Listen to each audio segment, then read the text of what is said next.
Hello, Vermont Red Pill here. By now, you have probably seen the video of Kash Patel and of Dan Bongino looking like, I don't know, like there's someone in the room with them. I think these are separate videos, but I think they had them like airing side by side with each other. I'm pretty sure that they were in totally different locations.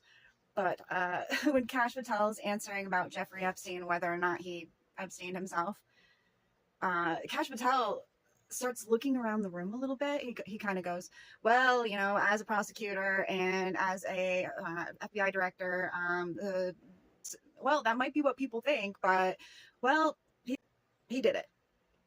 And then he kind of like he's still looking around, and it's like, does he have a handler? Where's his handler? Somewhere around inside that room area. And Dan Bongino, oh my God, when they asked him whether or not Epstein offed himself, Dan Bongino looks like he's aged like 10 years and 2 months. Terrifying to think what this man has seen and is privy to and how it would make him look. I mean, if you look at all the other presidents, they age a ton. Donald Trump, barely. Pretty much looks the same, maybe a little older, but barely. I mean, Obama went gray, Look at Bill Clinton now. He looks rough, and he was starting to look rough right when he stopped being president. It takes a lot out of you. So, I mean, that kind of says, like, how strong and resilient our current president is. So, it's a good thing. It's a good thing we have somebody like that. I mean, look what he did to the South African president, prime minister, the leader of South Africa. Oh, boy, talk about egg on your face. I don't know who was planning that, if it was a Trump thing or if like Rubio threw it in there or whatever it was. It was beautiful. That was some A+, like trolling, smush your nose in your poop. That's right. Don't do it again. Genocide is bad. These white people, these white farmers taking away their land and not compensating them for it. That's not okay. That's doing something solely on someone's skin color. Who do they think they are? The United States? It's like they want to be us. They want to have our racial tendencies and policies and attitude, I guess. I mean, we had a lot of that transgender stuff like made its way over to Europe. So maybe when it comes to our DEI racial stuff, South Africa is picking up on that. So anyway, like I said before, Kash looked like he was looking around the room at his handler. Dan Bongino looked like, oh my God. His skin was like gray, and he never looks gray. So Dan Bongino, he knows. They both know. Look at the circumstances behind Epstein's not Epsteining himself, and it's pretty clear that it looks like strangulation. Now, I don't even know. Is TikTok going to allow me to do that? But places in his neck were broken that you do not usually see in a suicide or a hanging. They were more forcible, like strangulation. His eyes were popped out a little more, like strangulation wise, but I mean, I suppose your eyes will probably pop out when you hang yourself too, but there were just too many things that were fishy when Epstein died. The cameras didn't work. The security guards were sleeping, I guess. I don't know. I think they tried to like change the books later to say that they were shopping, but they were sleeping. The circumstances, again, just they're so freaking fishy. Like, we should be able to point at it and say this is most likely what happened, but no, our government, including Kash Patel, including Dan Bongino, and I'm just waiting to hear it come out of Trump's mouth.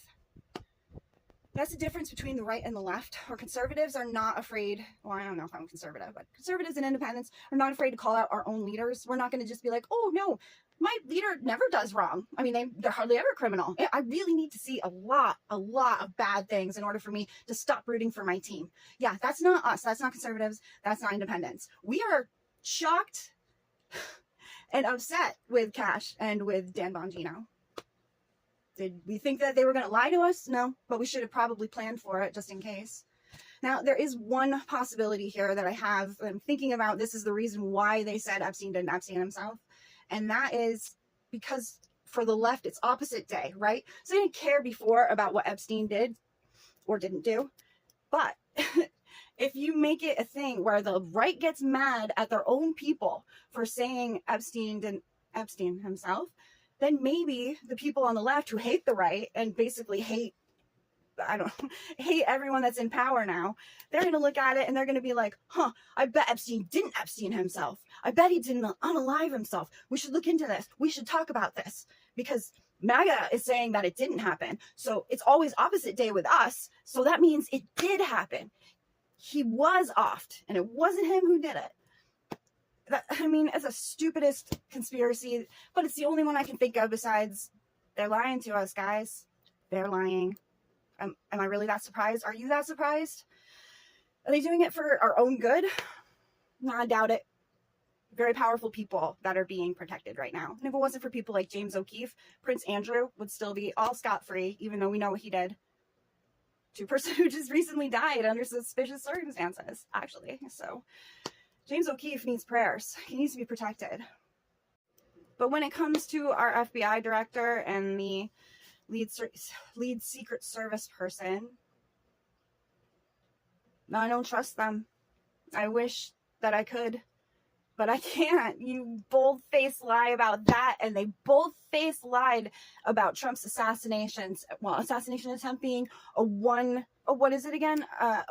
show, right? It's a lone gunman. It's always a lone wolf gunman. We'll just ignore all the trips, the assassin's phone, linking him to areas that are right by federal buildings, FBI in DC. Yeah. His phone traveled over there numerous times, and he was part of, I don't know if it was a shooting club, country club, but it was a place where FBI agents, the CIA, were known to go.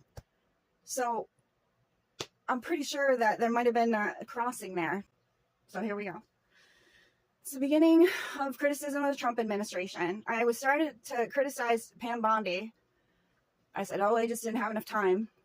But now I got an issue with 3 people. And I want to hear what's going on with Maga. Where are you, Robert Kennedy? The last time I heard from you, you were getting chemicals out of our food dyes, which is great. But I'd like to hear more about Maga. And Tulsi Gabbard is doing great. So, and actually, surprisingly, Rubio, even though he's a war hawk, he's a decent Secretary of State. So he's got a lot on his plate. That guy is traveling all the time. He's got to travel to Israel. Now he's got to travel over to Iran. Now he's got to travel over to Ukraine. Now he's got to travel over to wherever they're meeting so that they can have some sort of a mediated meeting for Putin and Zelensky. Rubio's got to be there, or he's got to be the one that's orchestrating it. There are a lot of conflicts going on, guys. We haven't even touched on what's going on with India and Pakistan. With all the other world conflicts, I can't even delve into that one. So anyway, disappointed, sad, somewhat surprised, but I really shouldn't be. People are easily corruptible, I guess, because there's no way Epstein unalived himself. You know it, and I know it.